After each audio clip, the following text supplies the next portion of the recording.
I want to welcome everybody in. We'll get started in just a minute. I want to give everybody an opportunity to get into the room, and that does take just a little bit of time, so bear with us, and we will get started shortly.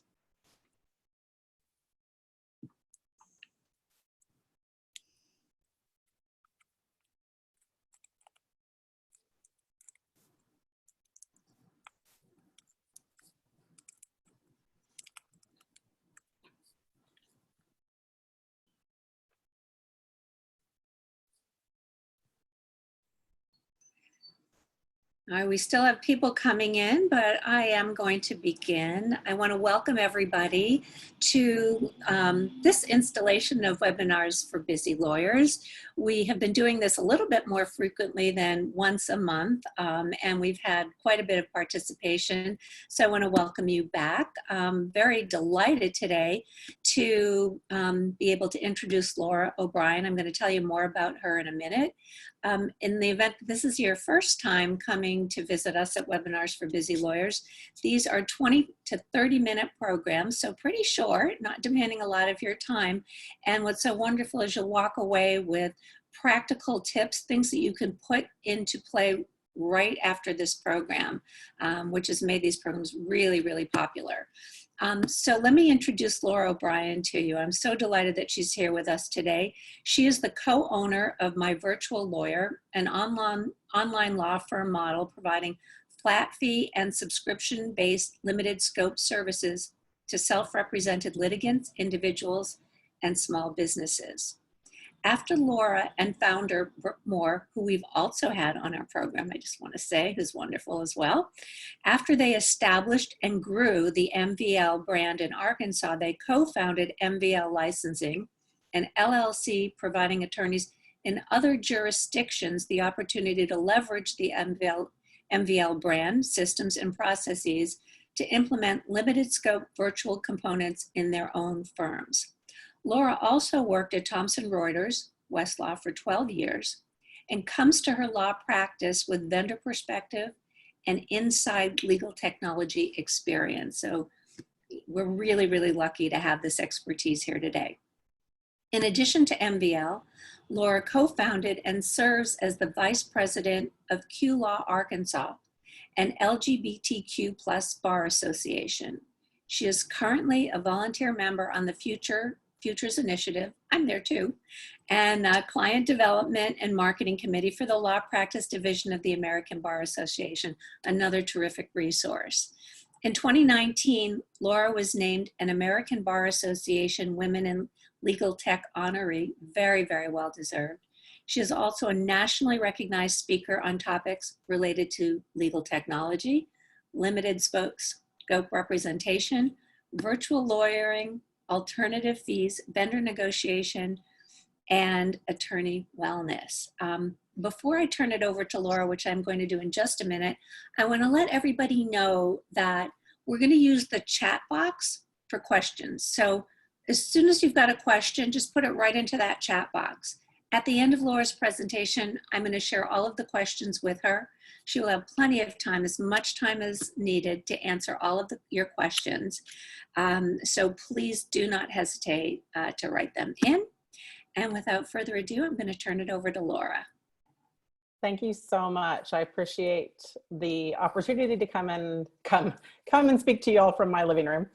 I'm actually going to start with the presentation with PowerPoint. So I'm going to go ahead and share my screen and stop my video for the next 15-20 minutes. And then like Susan mentioned, we will be able to answer some questions and have some Q&A. So thank you all for allowing me to come and speak to you today.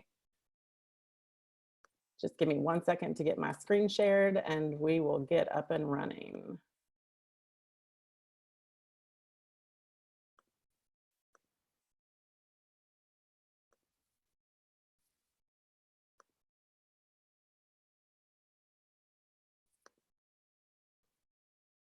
Perfect. I started that on a later slide. But again, thank you so much for letting me come and talk to you today. This is talking about setting boundaries is what we're going to do. teaching your clients how you want to communicate with them and how they should communicate with you. This is a pretty big deal in our world because we both came to the virtual lawyering world for mental health reasons and for lifestyle reasons. And one of the biggest things that we do and what we consider a virtual law firm and a virtual attorney is how you communicate with your clients. So I run a fully virtual law firm that's been operating for over 5 years. Brooke Moore started it in 2015. I joined her in 2017. We do believe that the definition of a virtual law firm is that we communicate with and deliver our services to our clients entirely through virtual cloud-based technology.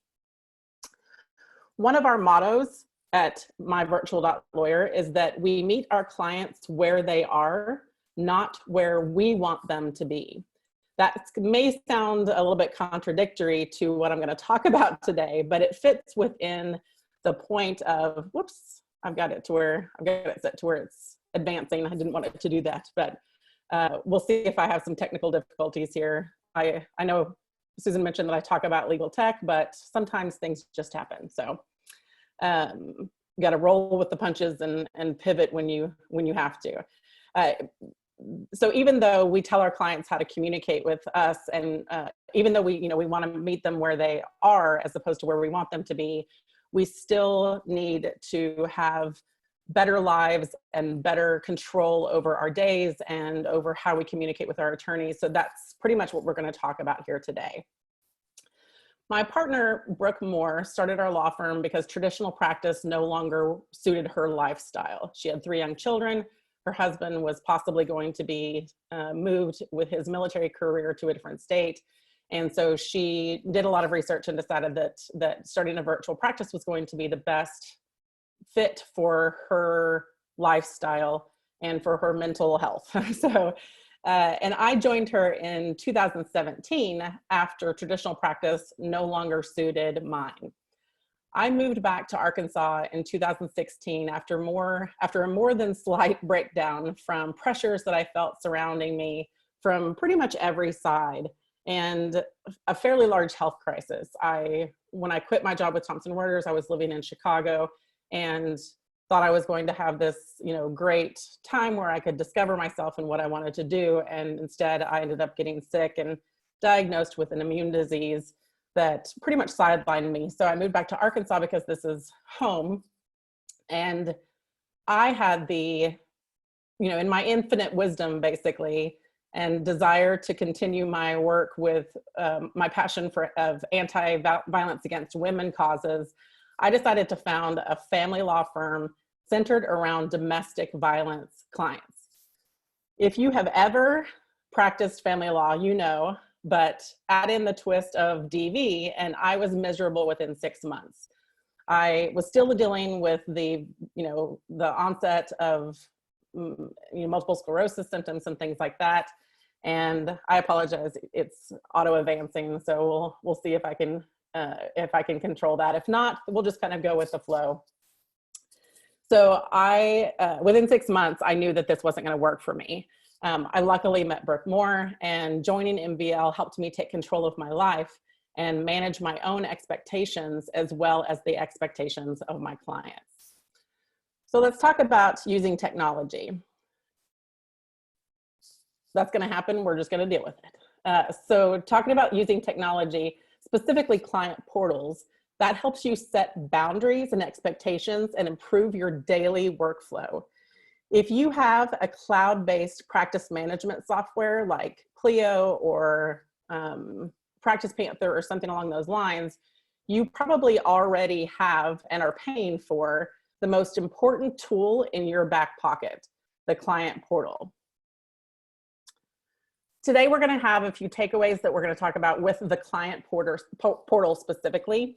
1, your communications with your clients are more secure. 2, attorney organization, your organization is going to be improved. And 3rd, and probably the most important, is managing client expectations of communication improves attorney well-being and decreases wasted hours. So let's talk about the security aspect of your client portal. By using the client portal for all communications within your with your client, you are ensuring a more secure sharing environment for sensitive client data and protected attorney-client communications. Emails and phone calls are how a majority of attorneys communicate with their clients. I'm not saying that you have to cut out phone calls completely, but you should consider cutting out emails and texts with your clients for more than just the occasional reminders and alerts. Emails are one of the least secure ways to communicate, not just for law firms, but for everyone. They're extremely vulnerable to security threats unless you encrypt every single individual email, which I doubt anyone is doing. I don't know if anybody remembers, one of the biggest starts of the scare of ransomware and things like that was DLA Piper a few years back, and they had a ransomware hacking situation. It's something that kind of rocked the legal community to learn how even one of the largest law firms in the country could be vulnerable to these security threats and the threats of accessing sensitive client information. So how do we set the expectation for our clients? Setting the expectations on the front end of your representation with your client engagement that all written communications and document sharing will be done through their secure and protected client portal cuts out that threat as much as possible.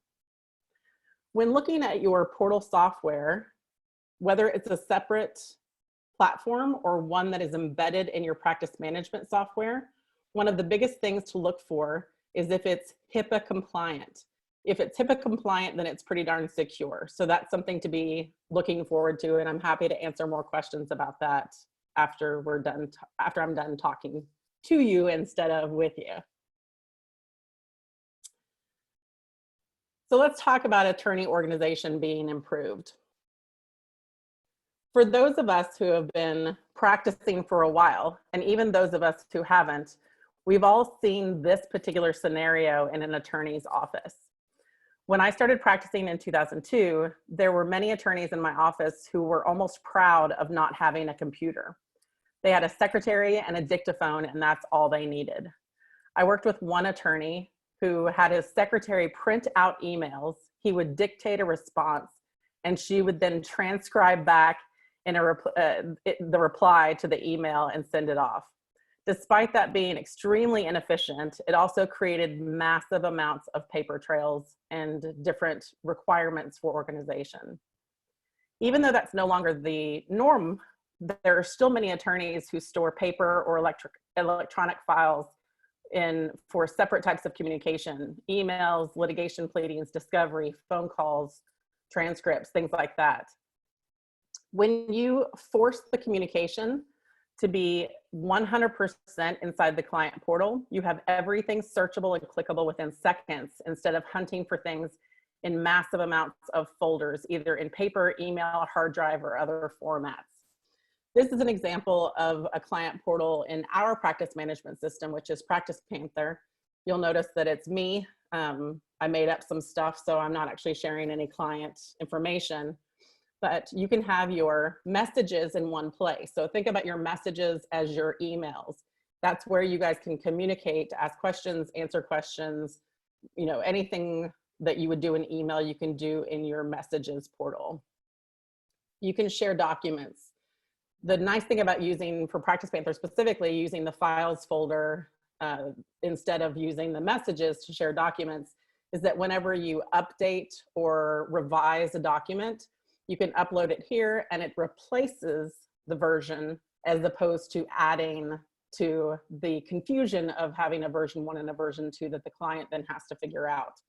So we utilize the files feature of our client portal quite a bit. If you did want to, though, you could include attachments and photos, documents, things like that within your message chains. That's an option for you as well. But you can see how instead of having to hunt through Outlook folders, paper folders, hard drive folders, having everything here in one place is very convenient and very easy for organization. Yours might look different. If you don't use Practice Panther, yours might look different, but the concept of organization is still the same. So the third thing we're going to talk about, and the last thing that I'll talk about at you instead of with you, is managing client expectations of communication and how that improves attorney well-being and decreases wasted hours and, honestly, all of your bandwidth for emotions by setting those expectations. Expectations is a bit of a four-letter word in my world. It's a very dangerous word that is in my brain that I'm constantly working on trying to get out, because I've always had expectations of myself and others. And when those aren't met, that is something that can be devastating to work through in your own brain. But with a client, being strict and clear on setting those boundaries and expectations of how you will communicate with them is imperative for your overall mental well-being. I mentioned before that I founded a domestic violence family law firm a few years before joining my partner at MyVirtual.Lawyer. The amount of time that I spent on the phone acting as legal counsel and personal mental health counselor was exhausting to me. I'm not suggesting that you have to cut out completely those phone calls. Sorry about that. You don't have to completely cut out those types of phone calls, but the phone is so hard to control. Verbal data dump happens not just in family law, but in pretty much all types of practice areas. Clients don't typically come to lawyers because they're happy something is happening. It's usually because something traumatic or negative has come into their life. All they want is to talk about it a lot. Consider even things like trademark infringement or breach of contract. They're mad, they're hot, they're angry, and they want to vent.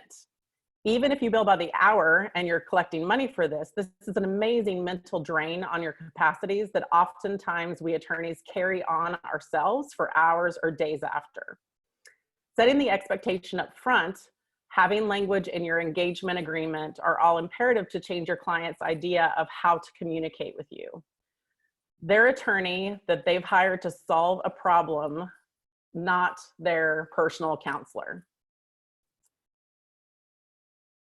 I've had clients who have told me that, and thanked me profusely for my help, sensitivity, understanding, and empathy without ever talking to them on the phone past the initial phone consultation. You can still be compassionate and sensitive in your client portal messages. In the consultation that we do either by video or phone, we make sure to set the expectation of communication via portal verbally. In the client engagement agreement that we have our clients sign, we have our clients initial next to a paragraph where they agree to exclusively communicate through their client portal. Occasionally, I do have clients send me an email or leave a message with our answering service, but I completely set that boundary and I don't cross it. If you cross the boundary, it sets the expectation for the client that you're always going to make exceptions for them. If you don't cross that boundary line, then they can be forced kind of back into the boundary that you've set. So if I have a client who leaves me a message with our answering service or sends me an email, I respond in their client portal. I remind them that this is where we communicate and answer their question there. You guys just thought you were getting a nice presentation instead of things just clicking through automatically. If a client does want, for me, if a client does want some verbal communication, that's fine. I get to pick and choose who I allow to do that, and I charge an extra fee with a set boundary of what that looks like, how many hours, how many calls, and it's an a la carte option for them. But like I said, I have the power control to say yes or no to that deviation from our normal practice. So what does all this mean for you? I just like to encourage you to first look to see if you are already paying for a client portal in a cloud-based solution like a practice management software, and seriously consider breaking some of the myths that are in your head that our industry has placed there that your client always wants to see you face to face or hear your voice over the phone every time they want to talk to you. I've certainly seen massive improvements in my ability to manage my stress and anxiety over the past several years, practicing the way that we do at MyVirtual.Lawyer. Thank you so much.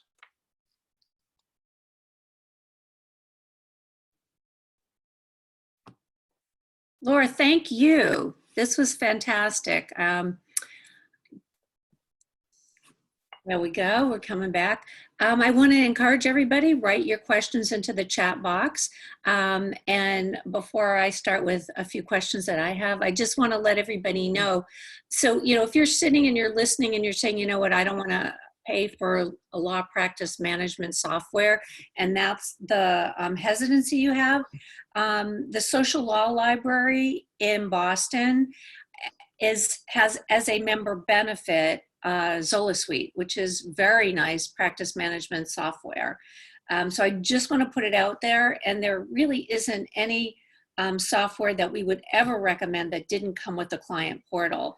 And, as Laura was explaining, it's such a nice piece of technology to help you really manage those boundaries. So as we're waiting for some other questions to pop in here. So Laura, you talked a little bit about kind of I'm going to call it a mindset, or the kind of the psychological barrier to moving to that use of a client portal, as opposed to, feeling like you have to jump up every time a client reaches out and respond, face to face or over the phone. How did you deal with that mindset, and how were you able to overcome it? I think for us, for me specifically, but for us as a law firm, I just knew that there was no possible way that I can continue spending an hour and a half on the phone every single time somebody got mad about whatever it might be. And it's really, really difficult, as we all know, to get someone off the phone once they're started, because sometimes they don't even take that breath. And we really, honestly, as an industry and as a profession, we are a very walk uphill both ways in the snow type of industry. We do things the way that we were taught to do them, which they did things the way they were taught to do them. And so it does take a little bit of kind of breaking the mold in order to decide that that's how you're going to change and adapt to the technology world. It does make it easier for us that our target audience of clients is usually within, the 25 to, 55 age range. So they're used to having that smartphone in their hand. And that's the biggest thing that we do in order to kind of combat any problems that a client might bring up, is you always have your smartphone in your hand. You can send me a message there, and it's so much easier. As far as doing it on our part, mine and Brooke's part, it was not even a question for us that we don't have to do things the way that everybody else is doing them.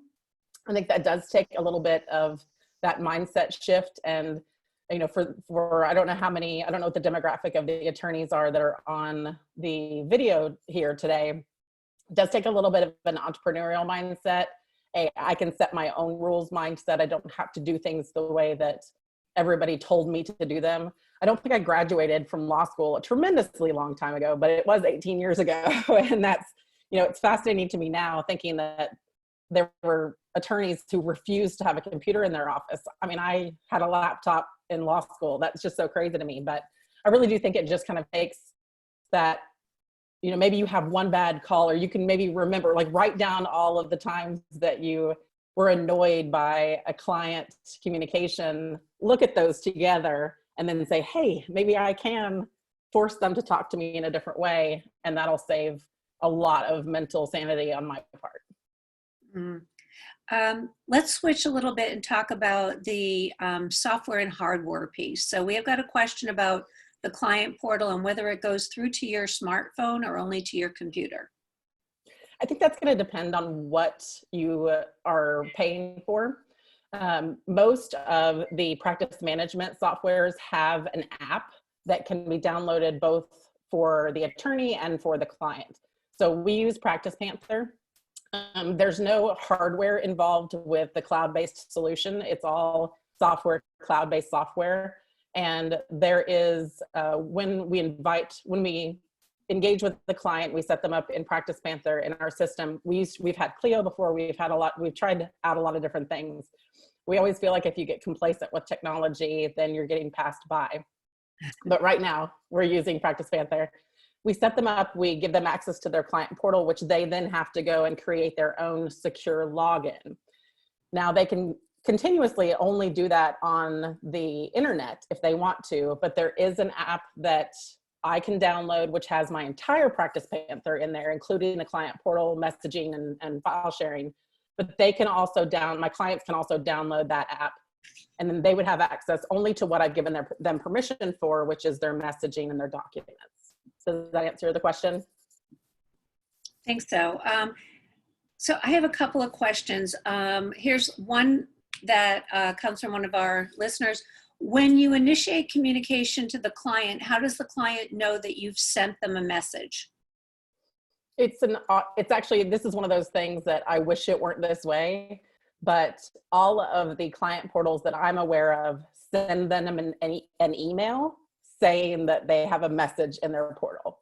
So that's how it works. I feel like there has to be a better way. I don't know what it is. I don't have a solution for that. But if I initiate a communication in the client portal or share a document with them, it just sends them an email that says, hey, go look at your client portal because you have something in there to read. So let me ask a question that's kind of related to all this. So when setting things up, so, let's start with the engagement letter, the fee agreement. What do you put in there that sets them in the right direction to use the client portal? We are, I think that most engagement letters are too vague on a lot of things. And partially because we're a limited scope only law firm and we practice virtually, we have several paragraphs in our client engagement agreement that they have to initial next to. And I'd have to go pull the language. I can't remember exactly what it says, but I as the client agree to do X, Y, and Z.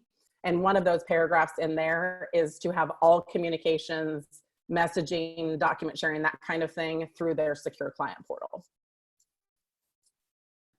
Another question, how do you convey hours, like the hours you're available to your clients, and set those boundaries so that the clients do not perceive that you're always accessible? That's a very good question. And I think some of that, the onus is definitely on us for that. We don't put in our engagement letter on purpose, but we verbally tell them we have a 24-hour response rule. So whenever they send us a message, we will get back to them within 24 hours with an answer. So it's not really I will be available for messages from 9 to 5, just like think about it in an idea of an email. If your client emails you and they expect like an immediate response, then obviously their expectations are very off because you might be in court, you might be at lunch, whatever it might be. It's the same concept here. So instead of saying I'm available from 8 a.m. to 6 p.m. for messages, you just say, I will respond to you within 24 hours. And I have friends, colleagues that have even said, if I don't respond to you within 24 hours, I'll give you a $50 credit on your bill. We don't go that far. So it's just kind of a rule for us that that's what the client expects and understands, is that they'll get a response within 24 hours. That makes sense. We've got kind of a comment question here. My doctor's office requires all communication through their portal. I hate it, but I can see the value for them for privacy and for organization purposes. But the user experience is so much worse than what email providers offer. How does that compare with what law practice management software offers? I understand that, I do, and some of it is what we're used to, in my opinion. I think the benefits far outweigh the inconvenience that is perceived. I don't know exactly what your doctor's portal is like, I agree. I have several doctors, and one of them is terrible and one of them is excellent with the messaging systems. And the bigger the organization is, the more terrible it is to try to figure out where I need to send a message. I think a lot of it is just going to be, is the benefit going to outweigh the fact that you might have to click one extra link? I personally do a lot of portal answering and messaging on my cell phone, and it's literally just the app. And I encourage my clients to do the same thing so that they can pull up the app, and then it's kind of like a text message that they're sending. So that mentality is a little bit different. I mean, it's their choice to do it or not, but doctors' offices often have that too, but we all text. So even without the email part, we all text. And so kind of thinking of it more of an instant messaging type tool or a texting tool, just in a different place where you have to log in somewhere, that might help with the idea of the user experience being bad, because I haven't had that feedback from my clients, that they appreciate the fact that when they're pissed off at, sorry for my language, but when they're ticked off at 10:30 at night about something, because I do still do family law. I do pro se litigation, family law, and adoptions and guardianships. And so I do get those messages at night that they can just literally open their phone from bed and send me that message. Great. We have a couple of more questions. Can I transition part of my practice to virtual service, or is it better to go 100%? And a little comment was added in. It's a very timely, candid, and inspiring presentation. So thank you for Robert. Thank you so much, Robert. I think you can be a hybrid. It just depends on your practice area and what type of services you want to offer. So for example, we did not want to be in any way dealing with court and with judges and with opposing counsel. So that's why we're limited scope, 100% virtual. If you are an attorney who wants to be able to offer some types of services where, maybe it's litigation, maybe it's not, or you want to be virtual, but you want to have an office space so that you can have notaries, or, again, it's going to be really practice area specific. I personally think that the more that you can take virtual, the better. And a lot of times the holdouts tend to be for litigation services or for people who are still kind of in that mindset of, well, but they really want to come to my office or something like that. So I know that's kind of an attorney answer. It's a little bit vague, but I do think that it's practice area specific, and who your audience is. And a lot of it's going to depend on if you're litigation or transactional as well. Transactional is a lot easier to take 100% virtual. I don't think there's any need to have brick and mortar space, in my opinion, unless you just like that environment and you like the socialization part of it and that kind of thing. But that's my answer to that. Yeah, and to that point, Laura, I think, in this day and age where everything is so uncertain, the last thing you want is to have to carry that extra burden of a lease if you don't have to. And I would suggest that, as Laura was saying, it depends on your practice area. There's some things that you're always going to be, it's going to have to be in person. For instance, up until recently, very, very recently, due to COVID-19, in Massachusetts, we didn't have a way of notarizing virtually. Yeah, right. And we couldn't do it in person. And it was only within the past few days, actually, that our legislature passed a rule enabling that. But that said, it seems to me we're moving more and more in this direction anyway, where more is going to be done virtually just because of the time frame of things. And I'd say to anybody out there who is in that midst of maybe being partially virtual and still having to be face-to-face on the ground in other ways, go take a look at Damien Turco's website. So Damien does a lot of family law. He is, I think right now he's the treasurer of the Massachusetts Bar Association. And he over time has become more and more virtual, and he's got a really nice setup, and you can kind of see by looking at his website what he's able to do virtually. And pretty much it's everything from intake, other than having to walk into court when he has to. And I know he's talked about this a lot, and he did a program for the Mass Bar recently. And his clients prefer it too. You know, I think Yeah. there's a lot of generational differences in here, right? Because I'm of that generation where, you know, we made the transition, right? We made the transition. We didn't grow up with this. We didn't have it in law school, but we made it. And I think you'll just see less and less, fewer and fewer barriers on the behalf of clients as well as the attorneys. And I'll just add real quick to that I think that, you know, I try really hard to look at silver linings because I grew up in a very negative environment, and it's, you know, it's constantly looking for the positive. But if we can think of a positive in our extremely self-protective and antiquated profession, in my opinion, is that this has forced those kinds of changes like you're talking about. In Arkansas, we've had e-notaries, but they still had to see you in person. Like, it didn't make any sense to me. So they did it's a temporary approval, but they did an approval to where the notary can do Zoom verification.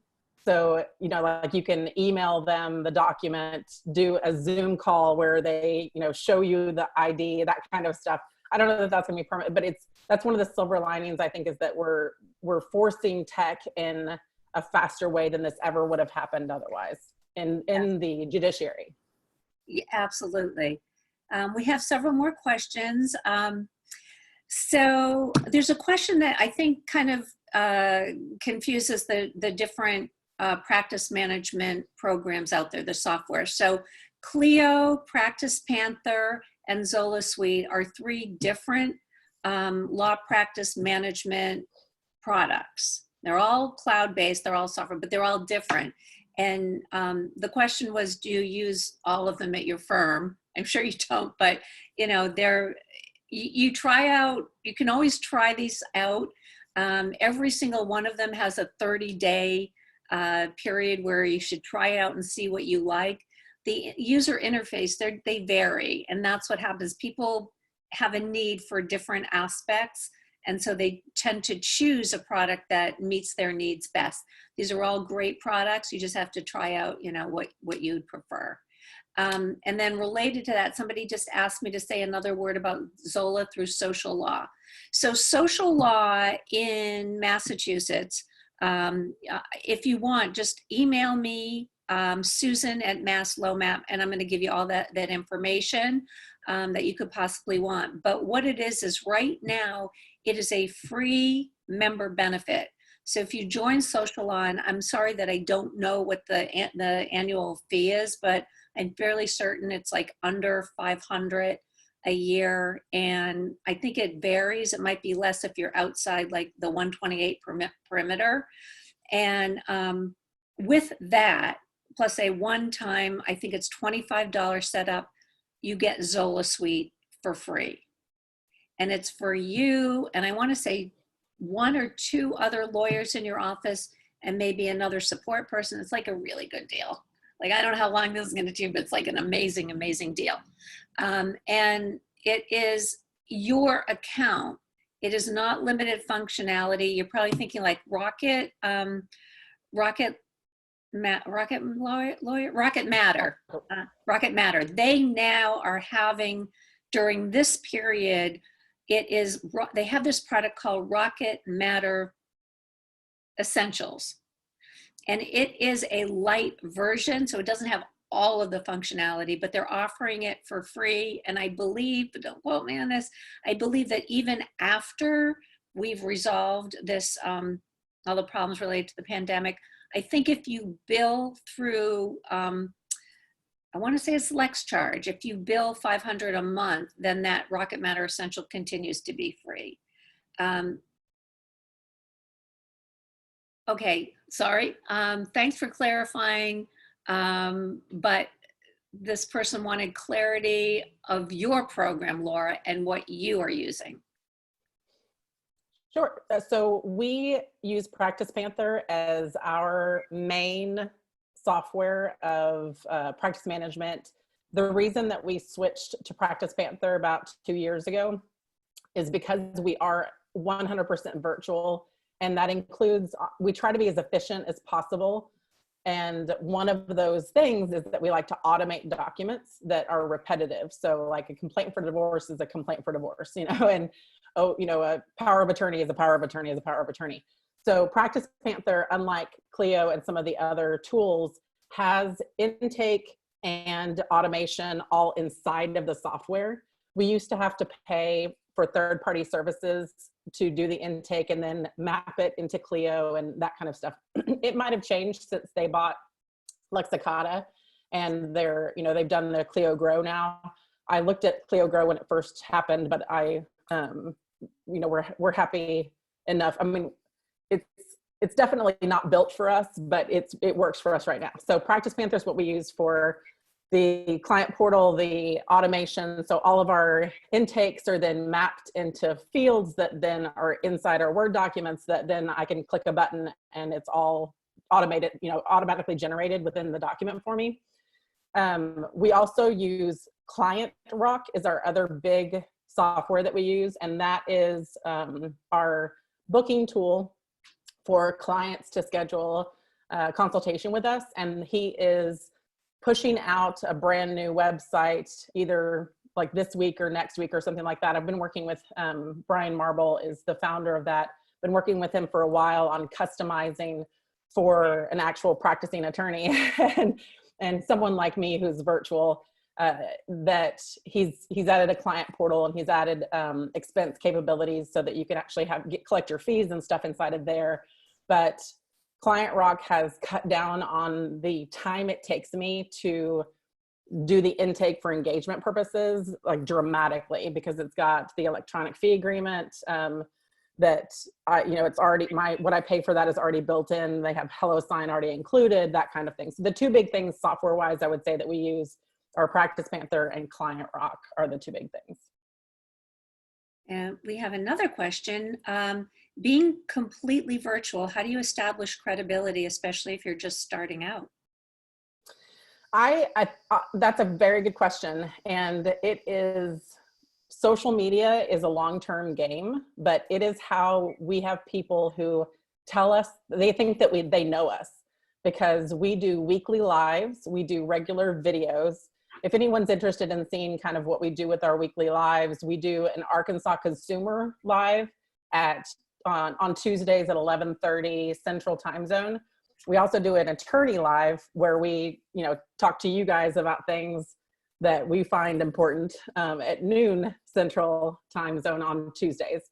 But I think that makes a big difference. I don't think that as far as credibility goes, you need to have a really good website. It needs to be different than other attorneys' websites. And you really just need to have a good social media presence. You need to have good blogs on your website because that's how you're going to trigger in SEO and things like that. I could talk about that for 2 hours really, but I would say the fact that, because I handle adoptions and guardianships and divorces and things like that, and I do it all pro se assistance. But people feel like I have an adoption going on right now that she just keeps constantly telling me how helpful I am and how much she appreciates me. And we've talked once on the phone. So it's largely, I think it's because she can go to our website. We have videos on our website. I think that's big too. So it's not just words. We got videos there, videos. I would say social media and on your website. That's going to be a big way to get clients to feel like they know you as opposed to, oh, it's just some words on a page. Laura, we're going to have to invite you back. I'm going to have to find a way to maybe get you back in to talk about virtual marketing because you have it all going. And I think that it would be so beneficial for everybody to hear that. Got another one. We have another question here for you. I read somewhere that Clio works better and with more third-party products, but does not have many billing or accounting features, while my case does. Is that true? Trying to compare the two and make a decision between the two.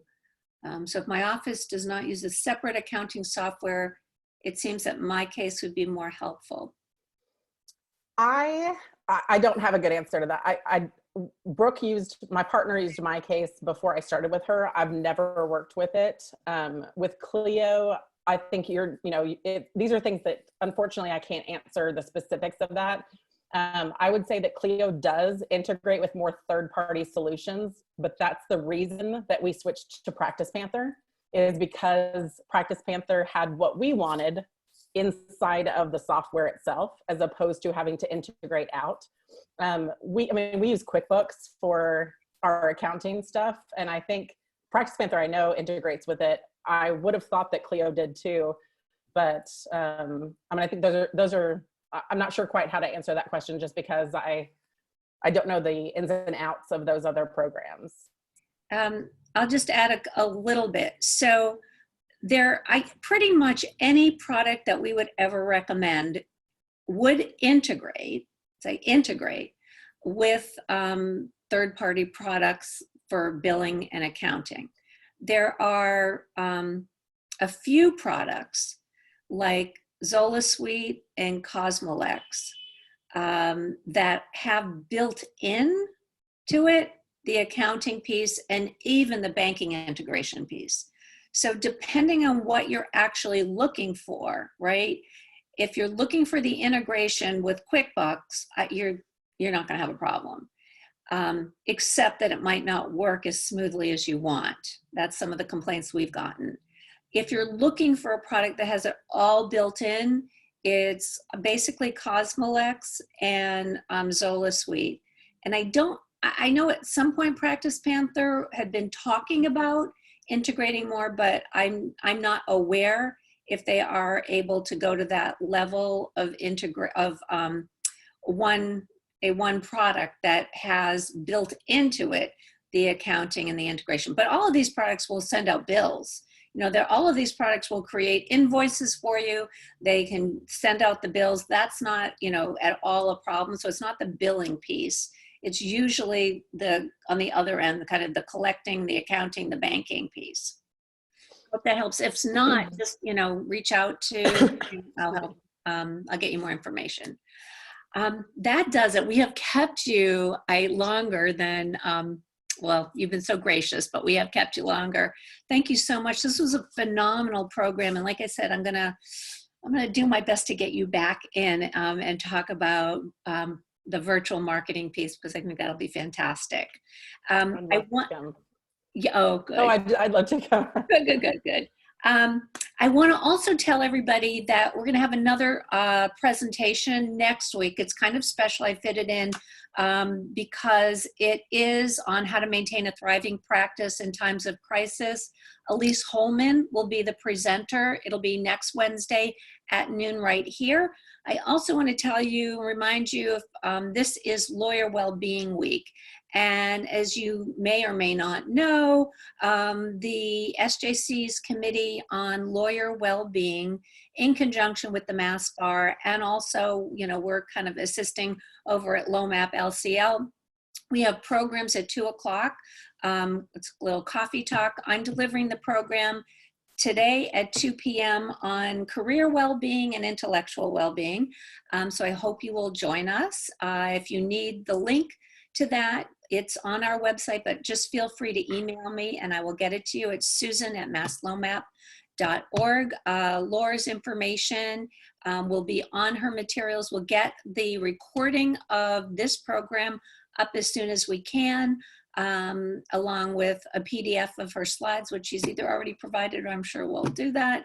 And you'll be able to reach out to her directly and find out more about MVL brand if that's what you want. And of course, you know how delightful she is, so I'm sure she'll answer your questions as well. Thank you everybody for tuning in.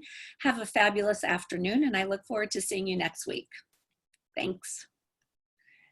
Laura, I'm going to circle back to you by phone. Okay, perfect. Thank you.